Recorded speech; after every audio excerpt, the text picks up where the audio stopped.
Hello दोस्तों। तो आपके अपने यूट्यूब चैनल ग्लोबल फिटर में आपका स्वागत है। इसमें निम्न के क्वेश्चन मैं कराने जा रहा हूँ, जिसमें कि पहला क्वेश्चन जो है, व्यक्तिगत सुरक्षा कौन सी है। तो हमने जो सुरक्षा पढ़ रखी है वो टोटल 3 प्रकार की होती है। एक पर्सनल सेफ्टी, एक जनरल सेफ्टी और एक मशीन की सेफ्टी होती है। 3 प्रकार की सेफ्टियाँ होती हैं।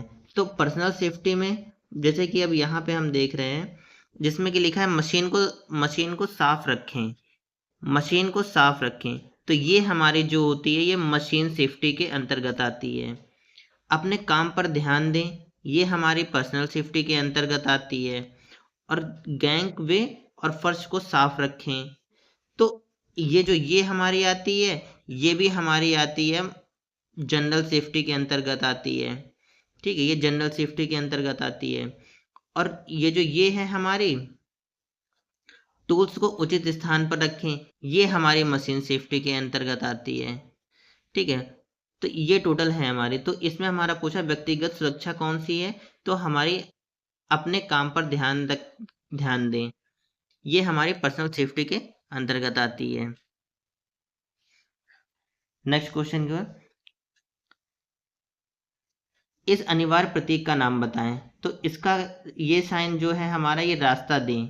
ठीक है, इसका आंसर हो जाएगा हमारा बी वाला, रास्ता दें।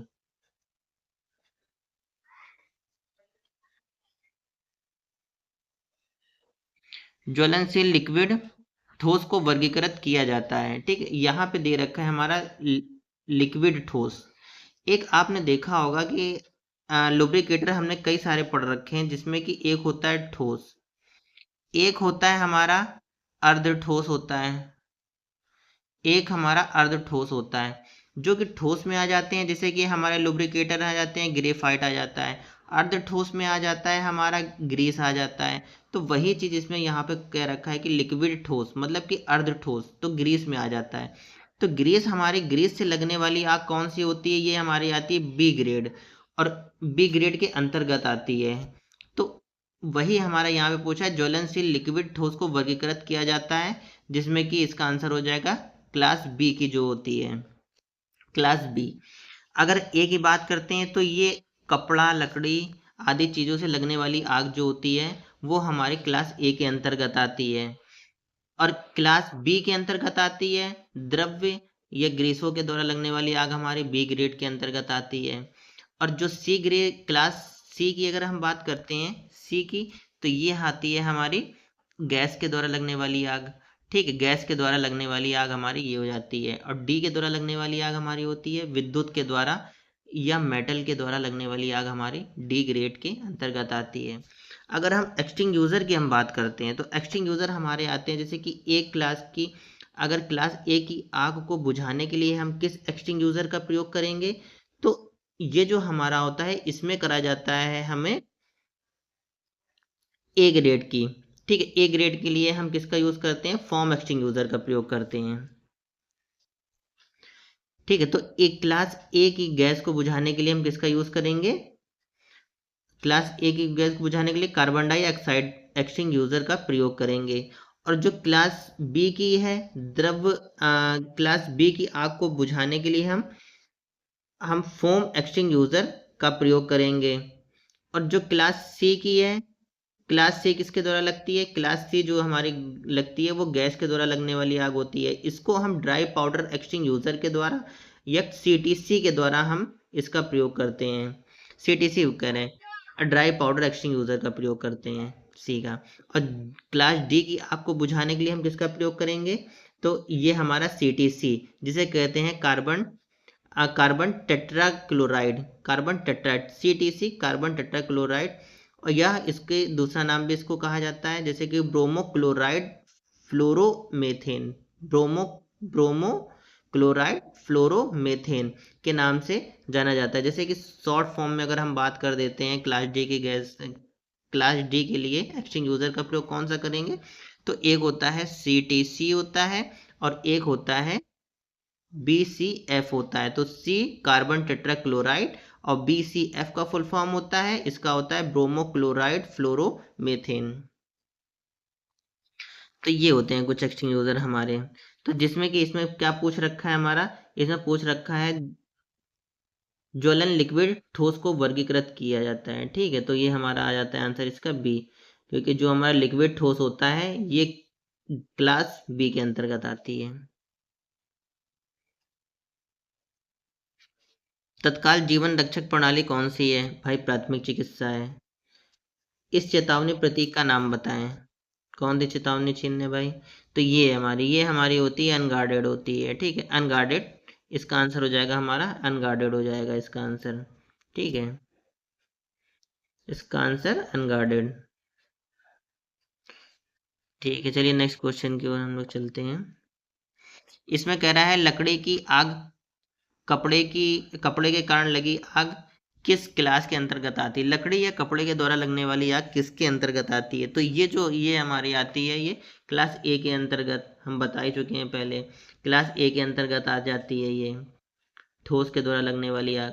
और बी के द्वारा द्रव्य, द्रव्य के द्वारा लगने वाली आग हमारी क्लास बी के अंतर्गत आती है। सी की अगर हम बात करते हैं तो ये गैस के द्वारा लगने वाली आग क्लास सी के अंतर्गत आती है। डी की अगर हम बात करते हैं तो ये विद्युत या मेटल के द्वारा लगने वाली आग होती है क्लास डी के अंतर्गत। अगर हम एक्सटिंग्यूजर की बात करते हैं तो जो हमारे ये होती है क्लास ए की आग को बुझाने के लिए हम कार्बन डाई एक्सटिंग्यूजर का प्रयोग करते हैं, और क्लास बी की आग को बुझाने के लिए हम फॉर्म फॉर्म एक्सटिंग्यूजर का प्रयोग करते हैं हम। और जो क्लास सी के अंतर्गत आती है, इसकी आग को बुझाने के लिए हम ड्राई पाउडर एक्सटिंग्यूजर का प्रयोग करते हैं। और जो हमारी क्लास डी के अंतर्गत आती है, ये हमारी होती है अभी वो क्या कहते हैं, सीटीसी, हेलोन एक्सटिंग्यूजर के नाम से भी जाना जाता है, और कार्बन टेट्राक्लोराइड के नाम से भी जाना जाता है इसको। तो ये कुछ इस प्रकार से एक्सटिंग्यूजर होते हैं आग बुझाने के लिए। अब यहाँ पे कार्बन टेट्रा और ब्रोमो मीथेन से भरा हुआ कौन सा अग्निशामक यंत्र है इसमें? तो हमारा वही हेलोन एक्सटिंग्यूजर के नाम से जाना जाता है हमारा। ठीक है, तो आंसर इसका हमारा कौन सा हो गया? इसका आंसर हो गया हमारा बी वाला हो गया। ठीक है, चलिए नेक्स्ट क्वेश्चन की ओर हम लोग चलते हैं। आठवां, कौन सा यांत्रिक व्यवसायिक खतरों के अंतर्गत आता है? ठीक है, तो इसका अनगार्डेड मशीनरी आती है, जो व्यवसायिक खतरों के अंतर्गत आती है। व्यवसायिक बोले तो जो जहाँ पे हम लोग काम करते हैं वहाँ के खतरों के लिए जो मशीनें होती हैं वो अनगार्डेड मशीनरी के लिए इनका ये वो होता है। कौन सी यांत्रिक व्यवसायिक खतरों के अंतर्गत आता है? तो इसका आंसर हो जाएगा डी, अनगार्डेड मशीनरी। 90 की बात करते हैं हम। घायल व्यक्ति के रक्तस्राव को कैसे रोकें? भाई पट्टी बांधकर रोकें, मलहम लगाकर रोकें, और तीसरा हमारा कौन सा है, घाव या टिंचर को लगाएं, या घाव को दबा कर रखें।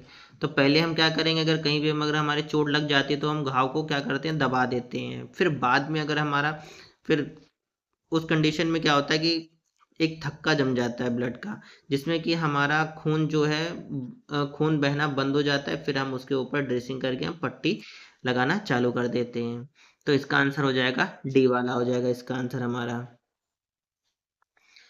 चलिए आगे, इस चिन्ह का नाम बताएं। ये हमारा क्या है, पैदल चलने वाला मार्ग आपको दिख ही रहा है, पैदल चलने वाला मार्ग। तो इसका आंसर हो जाएगा हमारा डी वाला। ठीक है, स्कूल के लिए एक बच्चा बैग टांगे हुए जा रहा होता है, कुछ ऐसा दिखाई देता है। तो ये हमारे कुछ साइन होते हैं। ठीक है, तो 11 क्वेश्चन की हम बात करें तो आग लगने के 3 कारक कौन कौन से होते हैं? भाई ईंधन, ऊष्मा और ऑक्सीजन। ऑक्सीजन नहीं मिलेगी तो आग नहीं जलेगी, फिर उसके बाद में हीट नहीं होगी तो आग नहीं होगी। ठीक है, तो इसके लिए हमारे कौन कौन से कारक की जरूरत होती है? तो ईंधन, ऊष्मा और ऑक्सीजन के कारक की जरूरत होती है आग लगने के लिए। चलिए नेक्स्ट क्वेश्चन की ओर हम लोग बढ़ते हैं। 12 नंबर क्वेश्चन, गोल्डन आवर्स की अवधि को क्या कहा जाता है? घटना के बाद के पहले 30 मिनट पहले। ठीक है, घटना के बाद 30 मिनट पहले। यहाँ पे ये कह रहा है कि घटना के बाद 30 मिनट पहले को हम गोल्डन आवर्स की अवधि के नाम से जानते हैं। गोल्डन आवर्स की अवधि को घटना के बाद के 30 मिनट पहले। ठीक है, ये हमारे होते हैं कुछ। तो इसका आंसर हमारा हो जाएगा ए वाला।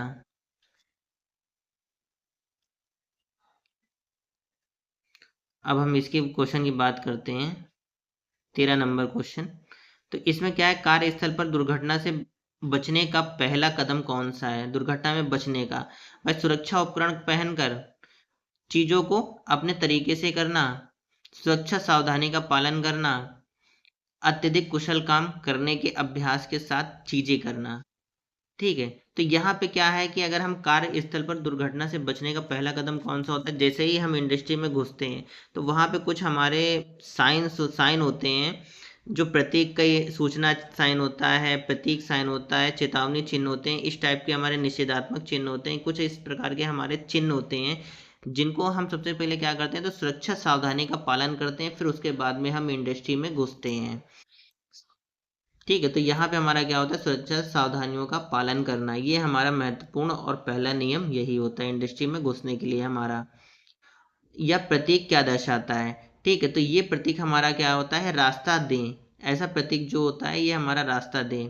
रुके का साइन मैंने बता ही दिया है आगे का, कि इस प्रकार का होता है रुकने का साइन, रास्ता दें। ठीक है, मतलब रुके का साइन तो ये बना हुआ है, रुके का साइन। ठीक है, यहाँ पे रास्ता दें, रास्ता देगा हमने ऊपर पढ़ा था, रास्ता दें इस टाइप का। ठीक है, ये रास्ता दें इस तरह का जो होता है, ये रास्ता दें, और ये होता है हमारा स्टॉप होता है, ये वाला साइन जो दिया है। तो इसका आंसर हमारा हो जाएगा ए वाला। ठीक है, अब पैदल चलने वाला मार्ग आप देख ही चुके हैं, एक बच्चा पैदल चल रहा था। ओवरटेकिंग का निषेध, ठीक है, कुछ होता है इस प्रकार से। तो कुछ हमारा ऐसा होता है साइन, यहाँ पे ऐसे करके निषेधात्मक का साइन होता है, और यहाँ पे एक गाड़ी होती है और एक यहाँ पे एक गाड़ी होती है। तो ये हमारा जो होता है ये ओवरटेकिंग को बताता है। ठीक है, यहाँ पे एक गाड़ी, यहाँ पे एक गाड़ी, और यहाँ पे निषेधात्मक का साइन, ये हमारा ओवरटेकिंग का साइन बताता है। चारों ही हमारे साइन हो गए। बेकार कागज अलगाव के लिए डिब्बे का कलर कोड कौन कौन से होते हैं? तो कुछ कोड हमारे होते हैं, जैसे कि यहाँ पे देख रहे होंगे, बेकार कागज के अलगाव के लिए।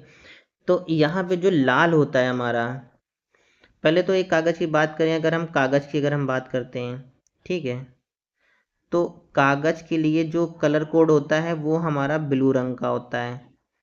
और जो प्लास्टिक के लिए होता है, प्लास्टिक के लिए पीला कलर कोड होता है। और जो धातु के लिए होता है वो लाल होता है। और जो कांच का होता है, कांच के लिए होता है वो हरा होता है कलर कोड। और जो खाद्य सामग्री के लिए होता है, खाद्य सामग्री मतलब खाने वाली जो सामग्री होती है, खाद्य सामग्री खाने, उसके लिए होता है हमारा काले कलर का होता है। और एक बाकी जो इसके अलावा जो अन्य बचते हैं वो हमारे होते हैं स्काई ब्लू के अंतर्गत आ जाते हैं। ठीक है, तो ये कुछ हमारे होते हैं, जिसमें कि मैंने जो यहाँ पे जो पूछा कागज के लिए कौन सा होता है, तो कागज के लिए हमारा होता है नीले रंग का होता है, जो कागज के लिए होता है। और जो लाल होता है ये हमारा जो होता है ये धातु के लिए होता है। और जो हमारा काला होता है ये खाद्य पदार्थ की सामग्री के लिए होता है। हरा जो होता है, वो जो हरा होता है ये हमारा कांच के लिए होता है, हरा। जहाँ पे कांच के पदार्थ रखे जाते हैं उनका जो कलर कोड होगा वो हमारा होगा हरे कलर का। और जो जिसमें लाल चीजें रखी जाती हैं, मतलब कि जो जहाँ पे धातु धातु रखा जाता है वो हमारा लाल कलर का होगा। जहाँ पे प्लास्टिक रखी जाए, जिन डिब्बे में प्लास्टिक रखनी है उनका कलर कोड होगा पीला। और जिन डिब्बों में हमें कागज के टुकड़ों को रखना है वो हमारा उसका कलर कोड होगा ब्लू रंग का। तो कुछ हमारे ये होते हैं। ये तो इसका आंसर हमारा कौन सा हो जाएगा, कलर कागज का कलर कोड कौन सा होता है, ब्लू रंग का हो जाता है। चलिए नेक्स्ट क्वेश्चन की ओर। यह रोड साइन किस तरह का है? देखें भैया कौन सा रोड साइन है। तो ये आप देख रहे होंगे, तो ये तो आप हर जगह ही देखते हैं कि सूचना चिन्ह इस तरह ही हम लोग बताते हैं। सूचना का चिन्ह ये होता है हमारा सूचना का चिन्ह। ज्वलनशील और बहने वाले तरल पदार्थ के लिए किस अग्निशामक यंत्र का उपयोग किया जाता है? ज्वलनशील और बहने वाले तरल पदार्थ के लिए किस अग्निशामक का प्रयोग किया जाता है? तो हमने बताया ही था कि भाई जो बहने वाला होता है वो फोम फायर का एक्सटिंग्विशर का प्रयोग होता है। ठीक है, तो फोम फायर का जो फोम फायर एक्सटिंग्विशर का प्रयोग हम लोग करते हैं वो करते हैं लिक्विड चीज़ों के लिए। अगर आग बी ग्रेड की आग है, उसको हम बुझाने के लिए फोम फायर का एक्सटिंग्यूजर का यूज़ करेंगे। और इसके बाद जो हमारी होती है जैसे कि हेलोइंग एक्सटिंग्यूजर, तो बिजली के द्वारा लगने वाली आग को बुझाने के लिए हम, जो कि ये आती है ग्रेड बी के अंतर्गत आती है, बी ग्रेड के अंतर्गत आती है, इसके लिए हेलोजन एक्सटिंग्विशर का प्रयोग करेंगे। और ड्राई पाउडर का प्रयोग कब करते हैं? ये गैस के लिए करते हैं, जहाँ पे गैस हमारे सी ग्रेड की जो गैस से आग लगती है उसको बुझाने के लिए हम ड्राई पाउडर का एक्सटिंग्विशर का प्रयोग करते हैं। चलिए आगे। कार्बन के लिए ग्रेड ए के लिए, ठीक है, ग्रेड ए की आग को बुझाने के लिए कार्बन डाई एक्सटिंग्विशर का प्रयोग करते हैं। तो इसका आंसर क्या हो जाएगा? हमारा फॉर्म एक्सटिंग्विशर हो जाएगा इसका आंसर। ठीक है। प्राथमिक चिकित्सा के ए बी सी में ए क्या दर्शाता है? प्राथमिक चिकित्सा को हम किससे डिनोट करते हैं? जैसे कि प्राथमिक चिकित्सा के लिए, तो प्राथमिक चिकित्सा के लिए A B C, first aid के लिए कौन सा है? तो ए के लिए हमारा हो जाता है रेस्पिरेशन, ठीक है। तो यहाँ पे हमें दिया हुआ है ए बी सी, ए बी सी दिया हुआ है। ए के लिए हो गया हमारा एयरवे, ठीक है, ए के लिए एयरवे। बी के लिए हो गया हमारा ब्रीथिंग, हो गया सांस के लिए, ठीक है। और सी के लिए हो गया सर्कुलेशन, हो गया सी के लिए सर्कुलेशन। तो ये हमारे कुछ हो गए। तो होते क्या हैं? डी प्रकार के होते हैं, A B D, A B C D R होते हैं, A B C D R होते हैं, ठीक है, 4 प्रकार के होते हैं। तो ए का मैंने बता दिया एयरवे, बी का मतलब हो गया ब्रीथिंग, सी का मतलब हो गया सर्कुलेशन, और जो डी का हो गया वो हो गया हमारा डेंजर, हो गया आर का, जो हो गया आर का हो गया, आ गया रिस्पॉन्स, हो गया आर का, ठीक है, आर का रिस्पॉन्स हो गया। तो कुछ टोटल हमारे 4 प्रकार के होते हैं, A B C D E, A B C D और आर होते हैं, ठीक है। चलिए आगे क्वेश्चन कौन सा है अब हमारा? जैविक कंपाउंड में मटेरियल को तोड़ने की प्रक्रिया क्या है जिसे खाद के रूप में इस्तेमाल किया जाता है? खाद के रूप में कंपोस्ट का यूज़ किया जाता है। खाद के रूप में हम किसका यूज़ करते हैं? कंपोस्ट का यूज़ करते हैं, ठीक है, ये तो सभी जानते हैं। ये कौन सा है? अब इनका हमें बताना है। प्लास्टिक का कचरा कोड कौन सा होता है? येलो होता है, हम बता ही चुके हैं। लाल का होता है, ये मेटल का होता है, लाल वाला होता है मेटल, ठीक है, जिसमें मेटल रखा जाता है वो हमारा लाल होता है। नीला होता है कागज के लिए होता है। हरा होता है, ये हमारा कांच के लिए होता है हरा। जो पीला होता है ये हमारा प्लास्टिक के लिए होता है। चलिए बाकी का कल करते हैं हम लोग।